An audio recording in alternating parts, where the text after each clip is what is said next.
The thing that God is calling you to, it's this. But the thing in your hand is this. And you're frustrated because you can't see that right now. And you belittle what is in your hand right now.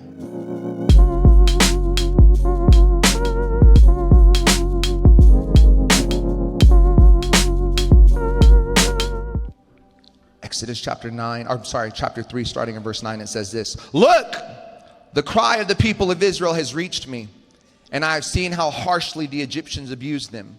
Now go, for I am sending you to Pharaoh. You must lead my people Israel out of Egypt.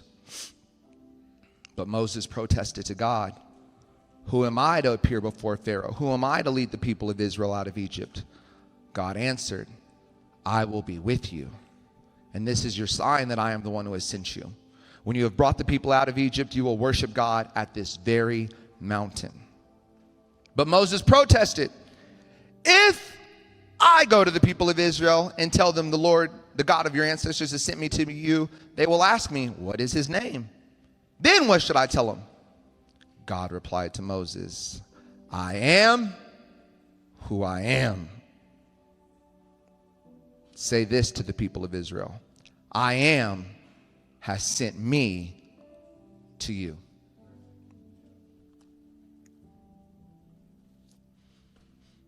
We're in week 4-ish of Letter to My Exes. Because first we had to talk about how to exit some things. Then we talked about how even when you exit, it could be exhausting. But how when we feel exhausted, we need to make a supernatural, spiritual exchange with God. And then we talked about how with that exchange, it will expose us.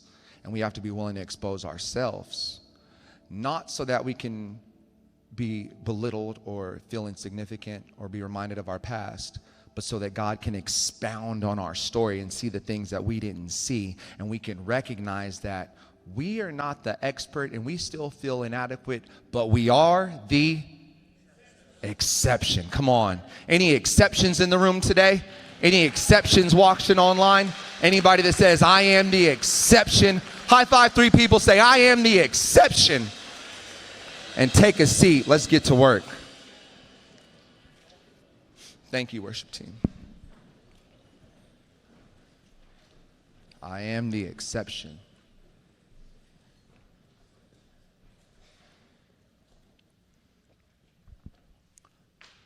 Here's the truth. I knew, some of y'all just found out you were the exception last week or maybe today. I knew I was the exception at like 16 years old, 15 years old. I knew it. You know how I knew it? Because I wrote it down. This is from 2005. Some of y'all weren't even born yet. 2005, 2006, I keep it in my Bible. It's all the goal. It says goals for Justin Hamilton. And I wrote out like, here, you got the little, you can see, so that people on Instagram know I'm not lying. These are my goals from 2005, 2006. And you see school goals, career goals, personal goals. One of the goals I had on here, career goals, it says, work at least 12 hours a week. How many of y'all would like, oh man, that's my goal right now, like to this day. I just can't afford to live in Chandler if I do that. I was like, I want to work 12 hours a week. And you know where I got my first job at? Round Table Pizza. Y'all remember Round Table? And when I was, I went in for the interview, and this lady, Barbara, interviewed me, and she was no joke. She was like 4'10" and a half. She had like short hair. She meant business. And I did the interview and I was nervous and I'm trying to, be personable and charismatic. She's just staring at me, asking questions. And then at the end of it, she goes, "You're hired." I was like, "Thank you." But I was expecting her to put me in the back to make pizzas. And she said, "I'm not putting you there though. I'm putting you in the front. You're going to be at the You're going to be working the cash register. You're going to be at the front desk. I was the only boy in the front desk. All the other boys, all the other men, they had to be in the back, slaving in the hot oven and smelling like pizza dough. And I was chilling with my green polo shirt and just, welcome to the round table. Can I take your order? You know, chilling. Oh, they was mad. All the dudes were mad. All the dudes hated me. They was like, why he get to be in the front and I'm back here looking like the Pillsbury Doughboy, you know? I was the exception. Favor ain't fair. And then I remember, well, I have to remember, I wrote it down. Here, what's this one say? What's that goal say? Do youth evangelism? No. I don't trust her. Get one more chance. Get one more chance. The top one. Mary's Alicia Sanchez. See? At 15. I was like, I met her. I had just met her a couple months before. And I just felt like God was like, that's the one. So at 18, I proposed at her family reunion, at her Puerto Rican family reunion, being the only non-Puerto Rican at the family reunion. And I did it. And everybody's like, are you crazy? You're only 18. What are you doing? You got your whole life ahead of you.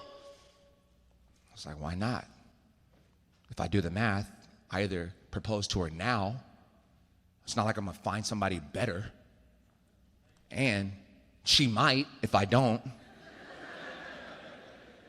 And what's my other options? Be like y'all, go to the club every weekend, end up talking to the same girls everybody else talks to. I don't want to get to 25 and I'm talking to somebody that's been there. I already talked to everybody in my friend group, everybody on my basketball team. The way the numbers add up, the longer I wait. I'm just saying. I'd rather get her before OnlyFans does. Just kidding. That didn't exist when I was 15. So I did it. Proposed at 18 because I'm the exception. Now you can read the other one, Miss Overachiever here. Do youth evangelism around the world. Do youth evangelism around the world. And then I had another one on my personal, the top one. Lead 2 people to Christ per month. Yeah, you can read my handwriting. And I was 15. I was barely following Christ myself. But something inside of me said, no, you're called to lead others too. So I started this little Bible club at my school called TLC. Don't go chasing. Y'all are not saved. I just told you need worship is your. I saw y'all can't get delivered. Just kidding. But it was called Teens Living for Christ. Okay. And I'll never forget the first time I hosted it. 2 people came. And I had to bribe them with pizza. And then the next time we hosted it, I was like, it'll be better now. 1 person came. I grew it down. And then I'll be honest, the club only lasted like 2 months.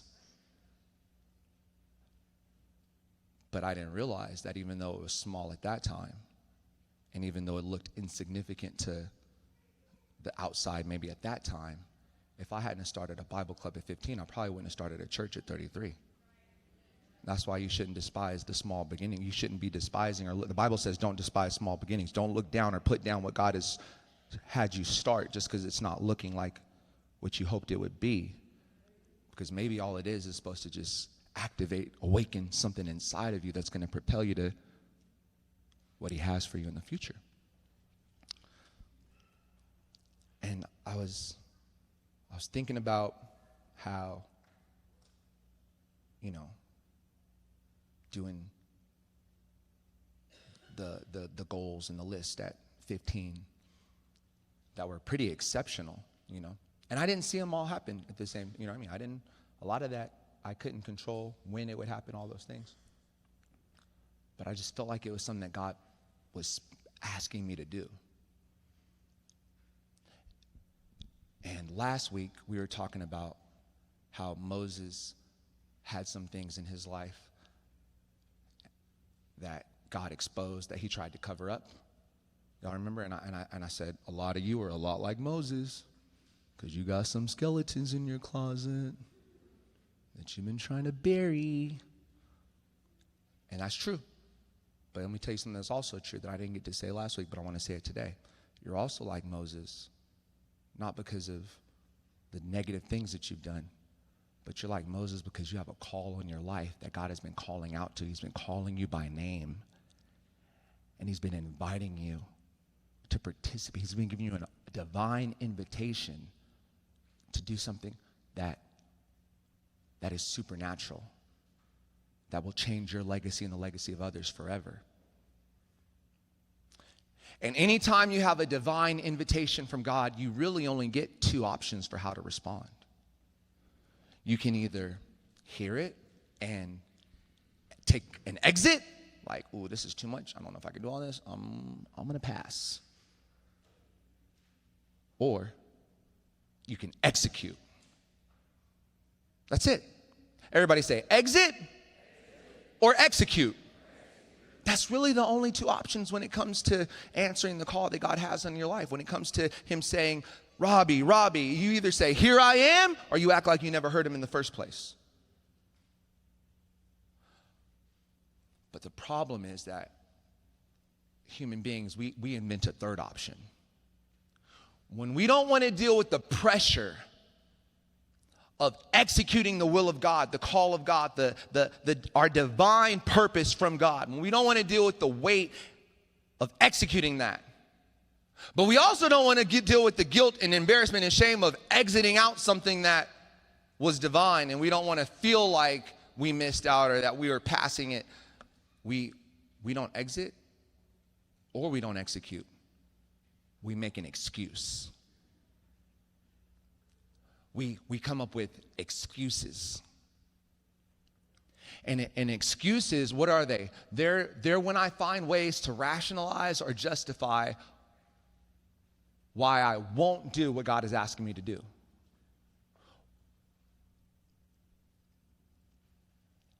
And man, I was preparing for this. I realized that this might help a lot of people because a lot of you have been making excuses for why you don't answer the call of God over your life. So I was preparing about it, and I was thinking about you, and you, and you, and you, and you, and definitely you. You know what I mean? I'm just thinking about. And then something funny happened. It wasn't funny, but it's how God works.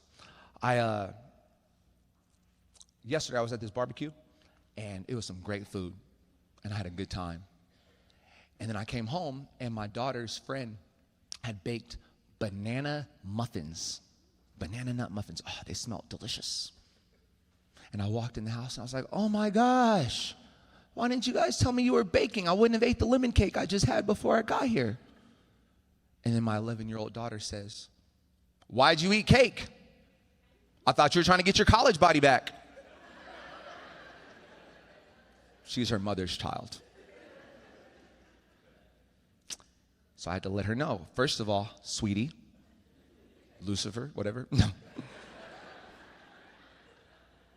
It's rude to go to a barbecue where people have made or paid for food and not eat it. So I was being polite, sacrificing my needs and my wants for someone else's benefit. My daughter says, oh, she's so sassy and quick, kills me. I'll never admit this publicly, but she's not in here right now. She goes, I bet you there were other adults who didn't eat anything. And I didn't want to admit it, but that was also true. So I took her phone from her and told her she's grounded till she's 18. I'm just kidding. I didn't. I won't say I wouldn't, but I didn't. I just didn't like it because she pointed out that I make excuses for me. And then if it wasn't worse, I had a conversation with her mother that same day, I think. Or maybe the day before, I don't know. The trauma just makes it blend in all together. I kind of can't keep track. But I was talking to her about maybe this sermon or something like that. And You know, how I just can't stand people that just make emotional, people are just overly emotional, you know? They just rub me the wrong. I'm like, why are you so just, and she goes, this is your pastor speaking, by the way. Well, you know, you make a lot of emotional decisions too, as hard as you are on everybody else. You your daughter's mom, like you. She goes, you know, you're not always just, you know, walking in the perfect will of the Holy Spirit. You have some moments too, sir. So I left my family and I came to church to talk to you about your issues, so I don't got to deal with mine. But they both pointed out a good thing, a true fact. And that's this: no matter how excellent you are, no matter how driven you are, no matter how much you've accomplished, no matter what your resume is, every single one of us will find situations to justify and rationalize on why we can't or why we won't do something. All of us do it. You could be the CEO of you name it, and when you get that planning center invitation to serve and be here at 6:30 a.m. you're like, oh, I just can't. But if I was offering you $1 million, you'd be like, I'll be there at 5:45.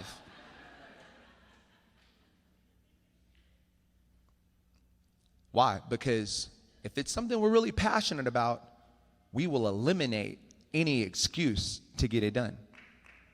And that's what I want to talk to you about today. If you're going to be exceptional, as you high-fived 3 people and said you were, ma'am, sir, then you got to eliminate your excuses. If you're going to be the exception, you must eliminate your excuses. So we're going to talk about saying goodbye to my excuses. And I just wonder, what are the things God has called you to execute, but you've been making excuses for? I'm a movie person. Anybody else a movie person? Any movie people? Okay. So one of the movies I really, really like is this movie called Black Hawk Down. Anybody ever seen Black Hawk Down? And in the movie Black Hawk Down, there's this scene where this colonel is talking to this soldier. He's like, hey, I need you to do blah, blah, blah. And then the colonel says, but sir, I've been shot. And I'm thinking the colonel's going to say, oh my gosh, let me go get the evac and let me go get the medics. And you know what he says? We've all been shot. I was like, that's savage. And I want you to know that God is the colonel. And if you're a part of heaven's army, we've all been shot. And the same thing that you're making an excuse for, someone else is using as a step to keep walking in the legacy that God has called them to be.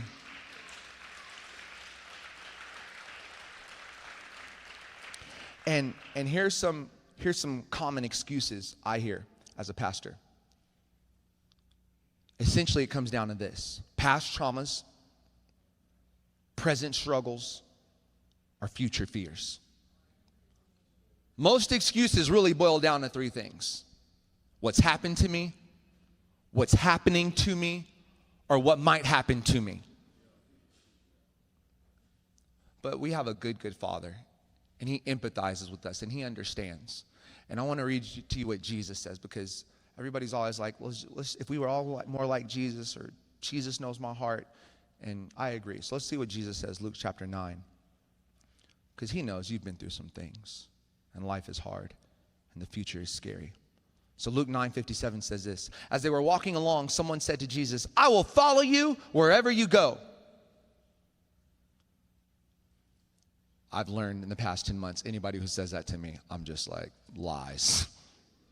Anyone who's ever said that to me, they've left. But not to Jesus. I'm sure he has a different experience. But Jesus replied, foxes have dens to live in, and birds have nests, but the Son of Man has no place even to lay his head. He said to another person, come follow me. The man agreed. But he said, Lord, first let me return home and bury my father. But Jesus told him, let the spiritually dead bury their own dead. Your duty is to go and preach about the kingdom of God. Sheesh. Another said, yes, Lord, I will follow you, but first let me say goodbye to my family. But Jesus told him, anyone who puts a hand to the plow and then looks back is not fit for the kingdom of God. Whoa, Jesus, chill. These people have lives. They have trauma. They have struggles. They got fears of the future. Jesus is saying, I don't take any excuses. Either exit or execute. And on the surface, you're like, Jesus is so unempathetic. But let's give context to it. The first person who says, I'll follow you wherever you go, he knows that you're not going to do it once it becomes uncomfortable. So he was forewarning them, listen, I want you to know, foxes have dens, chickens have nests, Elon has a Cybertruck, everybody else has their thing. The Son of Man had, there's no place where I'm ever comfortable. So we need to eliminate that excuse. The second person was like, I want to go, but let me bury my father, which sounds like a personal, relational thing that Jesus would understand. But Jesus understood that the burial process in that culture was not a 1-hour ceremony. It was a 40-day process. And he was saying, every day you spend mourning what is lost, you miss out on experiencing what is living. And some of us have been mourning and burying and being a part of these funeral ceremonies for too long. Well, in 2008, everything was great, but then the recession hit, and I just haven't been able to recover because we lost all our property and lost all our houses, and everything was crazy. And then in 2020, there was this crazy social injustice, and then there was a pandemic, and there was all these things, and everything, COVID just ruined everything.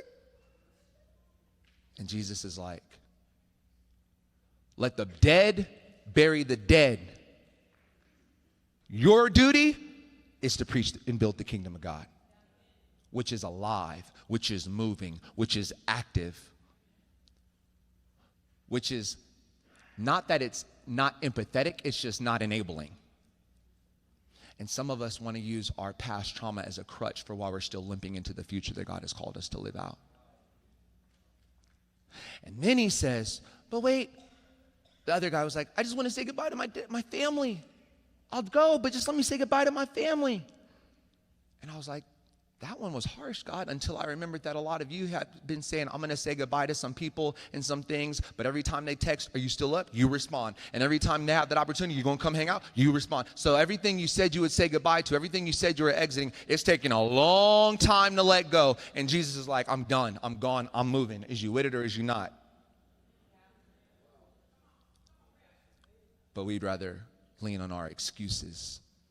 And Jesus says, I wonder if that's why the country is in the state that it's in today. I wonder if the church is in the state that it's in today is because we have rooms and buildings full of people who rely on excuses rather than relying on execution.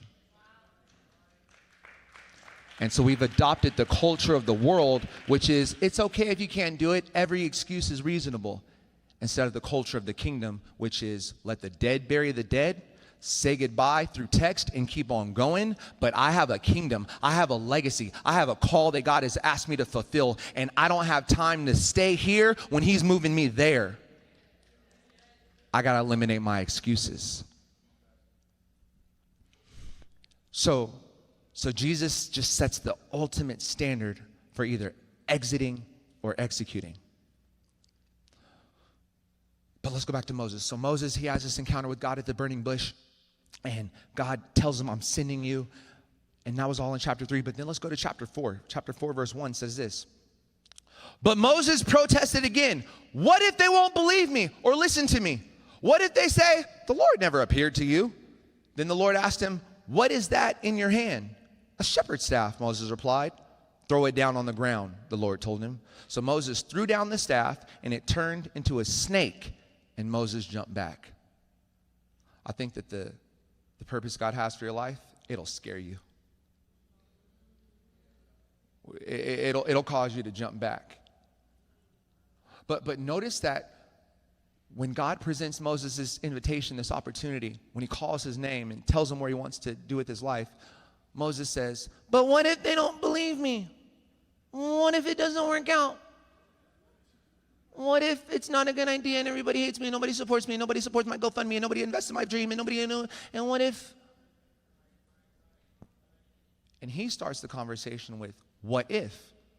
And then God responds with, what is in your hand? Listen to this. You will abort your legacy faster than anything else by focusing on what if rather than what is. By focusing on the fear of what if rather than having the faith of what is. And you'll have nobody to blame but you. What's the opposite of faith? No, dang, we've been here 10 months. I ain't taught y'all that? No, it's not fear. It can't be fear. The opposite of faith is, now everybody's scared to say anything. Sorry. It can't be fear, and it can't be unbelief. I'll tell you why. First of all, how many of you have children? Any parents in here? Okay. Dang, it's a lot of y'all. Y'all being fruitful and multiplying in this church.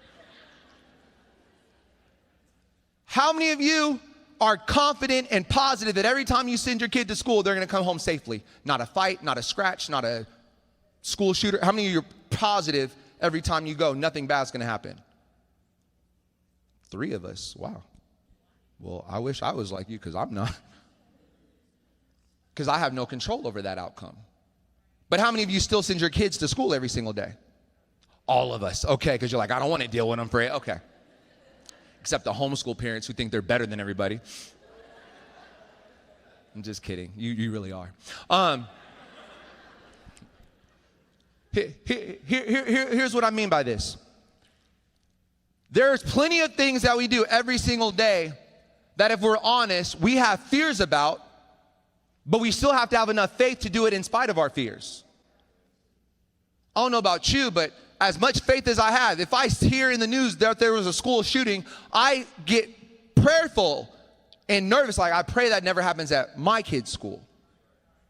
That doesn't make me a bad Christian or not have faith just because there's things in life that cause me to jump back. There's another time in the Bible where Jesus asked a man, do you believe? Do you want to be healed?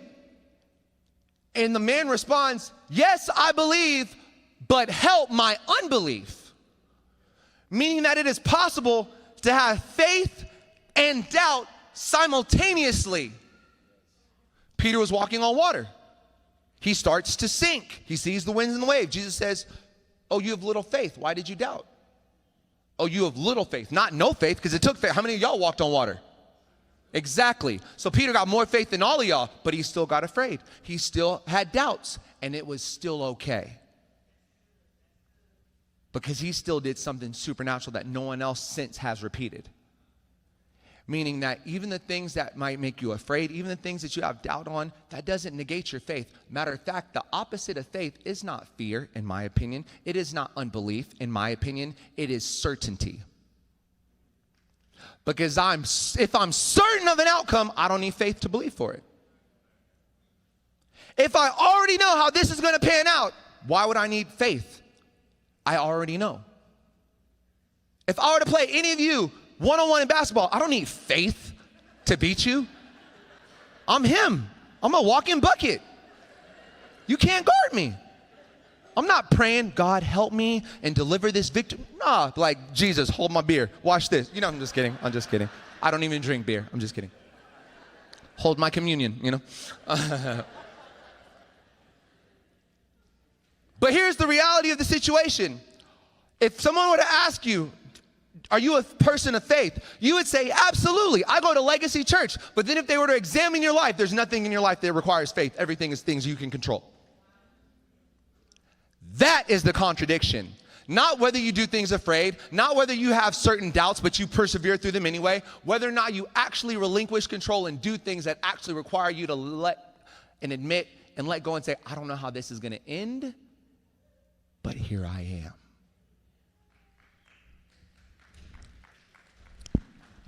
So I want you to ask yourself, am I really a person who lives in faith? Or how many of the things that I do in my life are based on my ability and my comfortability and my control? And then God asks, I like what God does. I like most of the things that God does. Moses says, what if? Then God says, what is in your hand? What is in your hand?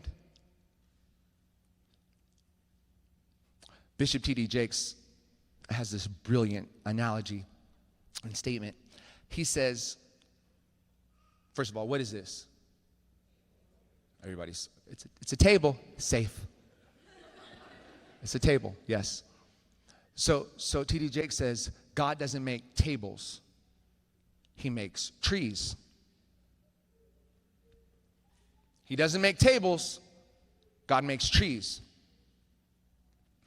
So Moses is in a predicament with God, and he's protesting against God because God is asking him to do something that he's never seen before. He's asking a refugee who escaped Egypt to go back to the place he escaped from and free everyone else who's enslaved. And Moses is freaked out. God is telling him the vision of a table. But the only thing in Moses' hand is a tree. I know it was a shepherd's staff, but they didn't have that on Amazon same-day delivery, so I had to do what I had to do. Use your imagination. And here's the problem with a lot of us in our life. The thing that God is calling you to, it's this. But the thing in your hand is this. And you're frustrated because you can't see that right now. And you belittle what is in your hand right now. Okay. Let's expound on this for a moment, shall we?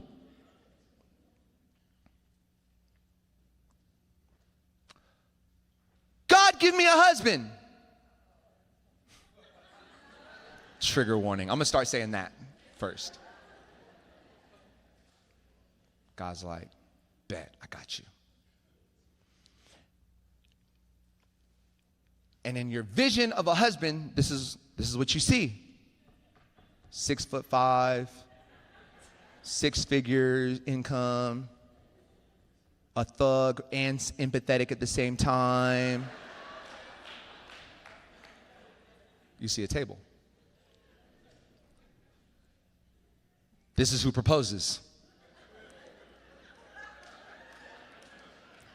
Figuring things out, 5'10.5", 6-figure dreams.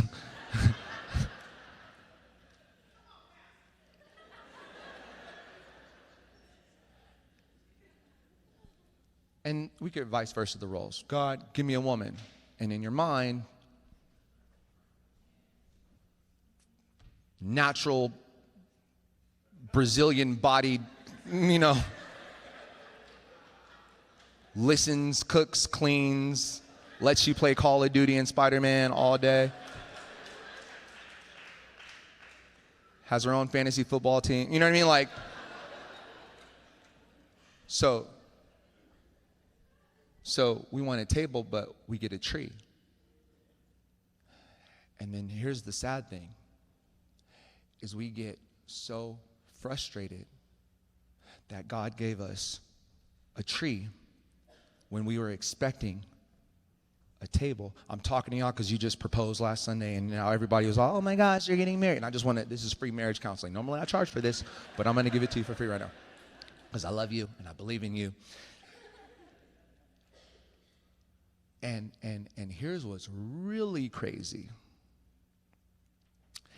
is that you have the nerve to say things like, I did not sign up for this. It's been 6 years. I still don't see that. And the reality is, you did sign up for this because you said if I remember correctly, I've done it a few times. Do you promise to be faithful through sickness and in health, for richer or for poorer? And you said, I do. But you didn't realize he meant, do you promise to be faithful for sickness or mental or emotional or relational unhealth? For richer or for poorer manners, poorer habits, poorer tendencies, poorer emotional responses? And you said, I do. And then we do stuff that's simply outrageous. We say, but it shouldn't take this long. I'm over it. It's been 6 years. I want a divorce.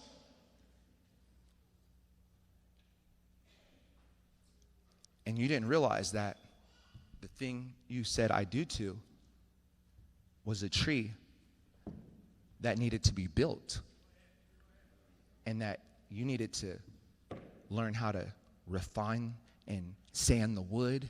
You needed to, I didn't hear this last time. Thank you, God.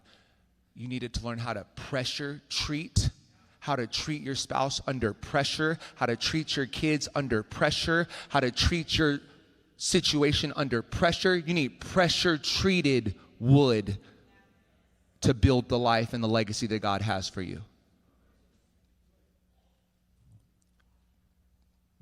But you thought the same thing that a lot of people think, and I'm going to write this down.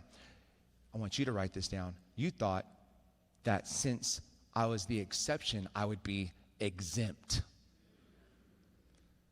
Being the exception does not make you exempt. God never calls you to something he hasn't graced you for.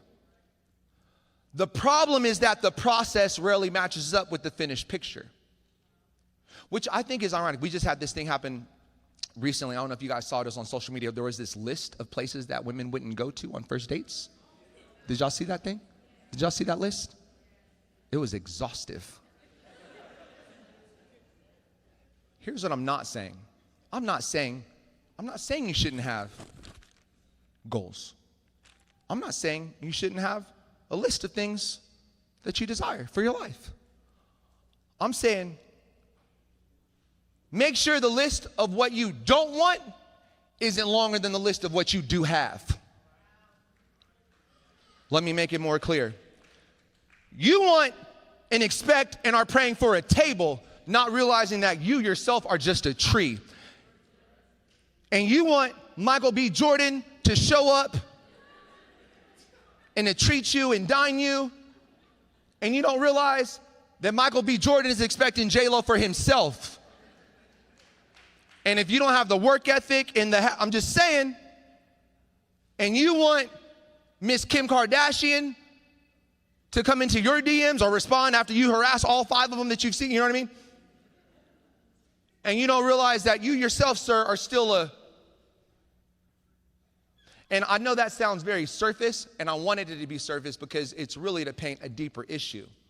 Is that oftentimes we bring that same mentality to God. Well, if this is really God, it needs to be X, and he needs to let me live here, and I need to make this much. And you bring that same sort of petty list to God, and God's like, yeah, cool, except I don't make tables, I make trees.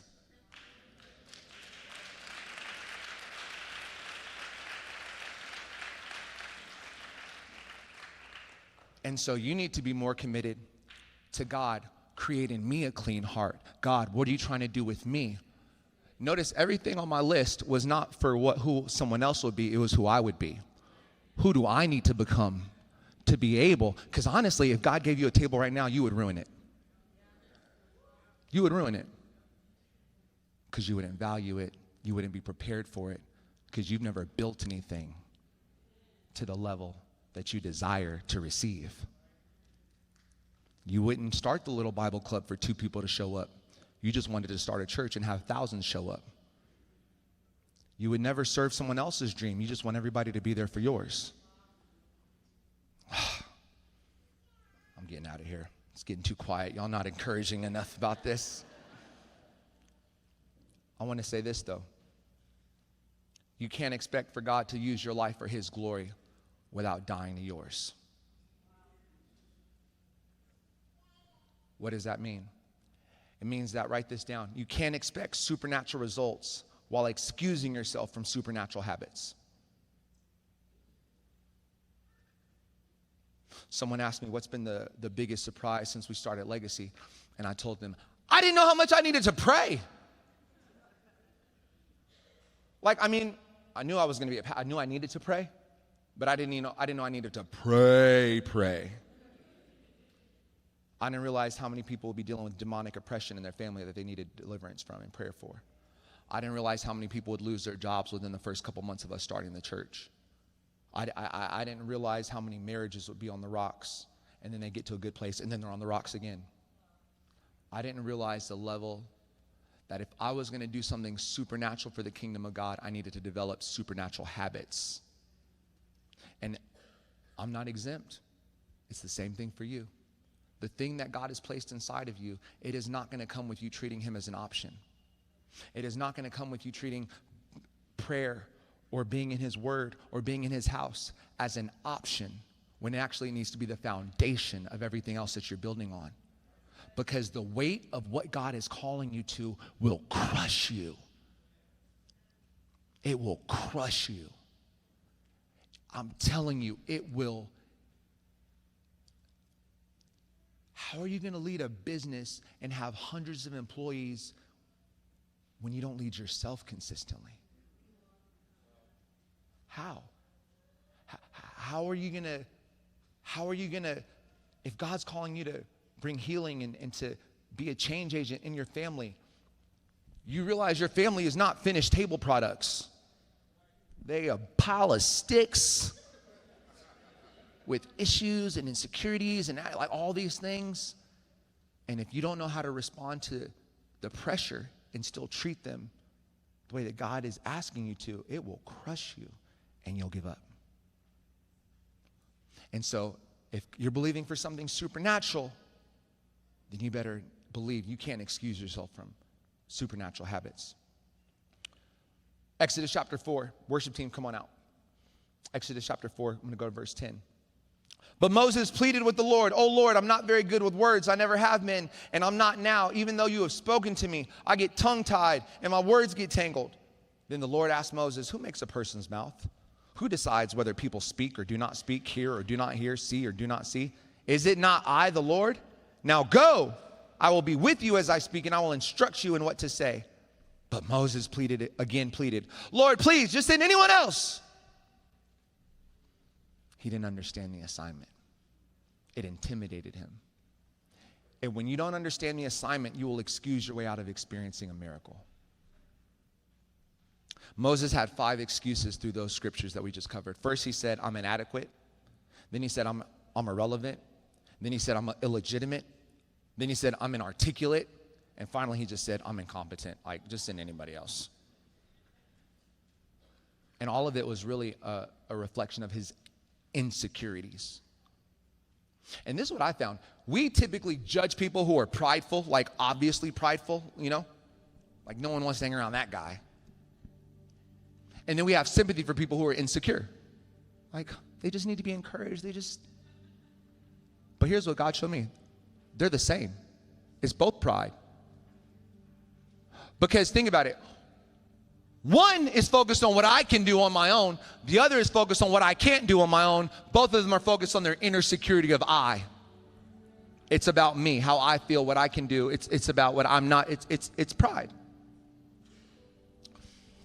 And so what God tells him is this, verse 14. God replied to Moses, "I am who I am. Say this to the people of Israel. I am has sent me to you." A lot of us use our insecurities to make excuses. But here's the truth. Excuses are my exit strategy when I'm more focused on who I am rather than whose I am.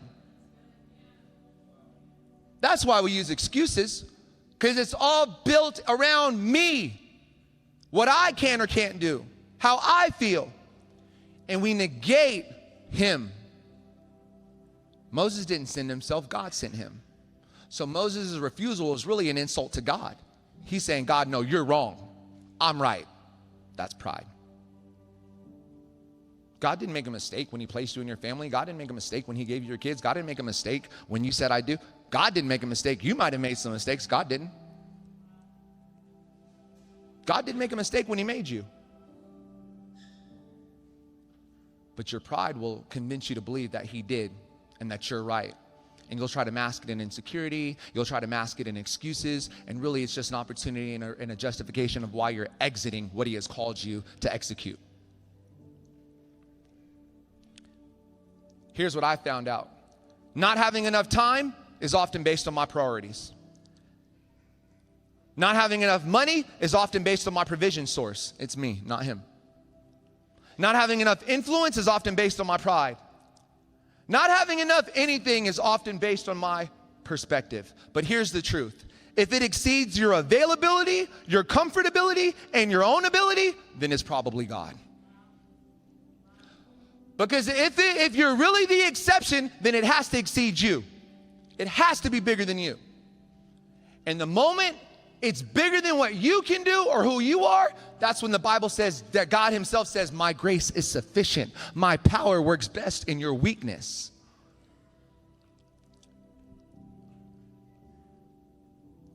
I want to make sure you caught something real quick. Worship team, come on up. We're going to go straight into reprise and our announcements, and we're going to go home. Actually, worship team, stay down. Y'all staying forever. Y'all stay down. Exodus 3:9 says this. Look, the cry of the people of Israel has reached me, and I have seen how harshly the Egyptians abused them. Now go, for I am sending you to Pharaoh. Tell the person next to you, God's sending you. They don't believe you. Tell them again. Don't even give up on them. Tell them one more time. Say, God's sending you.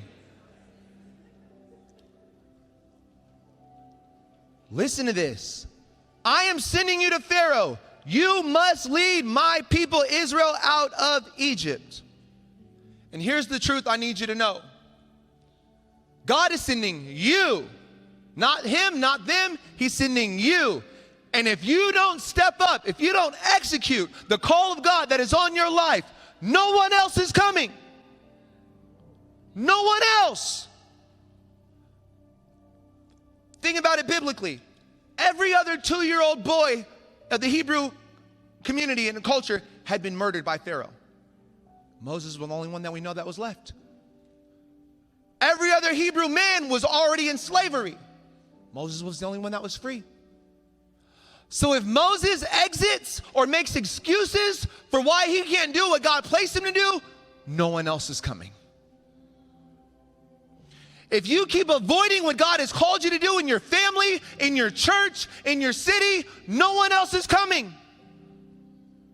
I don't care how hard you pray. I don't care what your intentions were. I don't care what your excuses were. Oh, I needed to bury my family. Oh, I needed to say goodbye. No one else is coming. And then what's going to happen is because you make excuses and you don't fulfill the call that God had for your life, it results in generations of legacies that miss out on what God wanted for their lives. Never belittle the importance of one person and one decision. I'm going to talk about that later, but oftentimes what we do is we think, oh, they'll find somebody else. I'm just not. No. It's you. And if it's not you, no one else is coming. No one else is coming to raise those kids. No one else is coming to love your wife. No one else is coming to live out the life. No one else is coming. But this is my favorite part. It says, so Moses, verse 20, after God gets on him, it says, so Moses took his wife and sons, put them on a donkey, and headed back to the land of Egypt. And I didn't notice this till yesterday, but it says this. In his hand, he carried the staff of God. I never noticed that before. I thought it was said, he carried his stick. That's what I was expecting. He walked out with his stick. But no, something happened. There was an exchange that took place where it no longer was his stick, it was God's. It was no longer his tree, it was God's tree. Oh man, this is why you've been getting it wrong. Because you've been focused on, I don't really have that much. And God's like, I know, I made you, I've seen you. I know you got the little stuttering problem. I know you got the bank account that's funny. I know you got the resume that's sketchy. I know you got the dating history that's sketchier. I know. But for some reason, I called your name. For some reason, I knew you were inadequate. I knew you weren't an expert. And I knew you didn't have it all together. And for some reason, I said, he's unqualified, but he's available. He doesn't have the resume, but he has my anointing. He doesn't have the perfect lip structure, and he doesn't say things right, and epitome and epitome and all these things, but he can say this, let my people go. If he can articulate that, if he can just speak life over his family, if she could just speak life over her situation, if she could just recognize what is in your hand. It's a tree. No, it's a table. Oh, stand up, stand up, stand up. Stand up.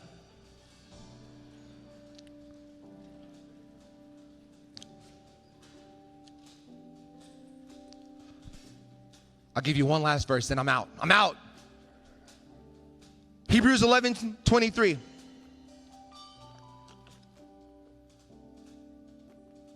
It was by faith that Moses' parents hid him for 3 months before he was born, or when he was born. They saw that God had given them an unusual child, and they were not afraid to disobey the king's command. Parents, stop listening to the experts that say there's something wrong with your kid. Your kid's exceptional. You just need to use supernatural habits to get a supernatural result. It was by faith that Moses, when he grew up, refused to be called the son of Pharaoh's daughter. Stop accepting labels that do not rightly identify who God has called you to be. He chose to share the oppression of God's people instead of enjoying the fleeting pleasures of sin. Make some exits. Make some exits. He thought it was better to suffer for the sake of Christ than to own the treasures of Egypt, for he was looking ahead to his great reward. It was by faith that Moses left the land of Egypt, not fearing the king's anger. He kept right on going because he kept his eyes on the one who is invisible. This is all I have for you. And then we can all go to brunch together. How am I going to eliminate my excuse when I can see all the reasons this will not work? How am I going to eliminate my excuses when I know who I am? How am I going to eliminate my excuses when you don't know the trauma I've been through? You don't know the situations I've been in? You don't know what's been done to me? I'm going to say it in this one because I said it in the first one, and somebody said I better say it in the next one. You cannot choose to be both the exception and the victim at the same time. Do you understand what I'm saying? I was at the barbershop recently, and they were talking about, what's happening somewhere else, and they're like, that's not even real. Black people are the real Israelites, and we are the real chosen people of God, and all these things. And I'm listening to this barber, and he wasn't cutting my hair, so I didn't really have to be nervous, you know what I mean? But he's saying all these things like, it's really us. And then in the next sentence he says, and man, the white people that keep bringing us down in the systematic oppression, and we can't ever get ahead because they take everything from us. And I'm turning around because I don't want to trigger anybody or let you feel I'm talking to you. But I had this thought. Are you exceptional or are you a victim? Because you can't be both. Either God has called you and you've had to endure some things, but you're still called, or Pharaoh has the final say on your story. But you better stop blaming what's happened in your past when God said, I still left a stick in your hand. You better stop blaming what happened in your present when God said, I still gave you another day. You better stop saying I'm the exception if you're going to keep blaming everybody else for why you can't get ahead. You can't be the exception and the victim in the same time. And so here's what I'm asking of you. What is in your hand? Stop calling it a tree. Start calling it a table. Even when it looks like a tree, start calling it a table. What did Moses do? He fixed his eyes on what was invisible because he had a word from God. He heard God call his name. And he said, if God believes in me, I got to believe in me. If God is for me, who can be against me? I refuse to let us be a community full of people with excuses. Either exit or execute, but get out of God's way.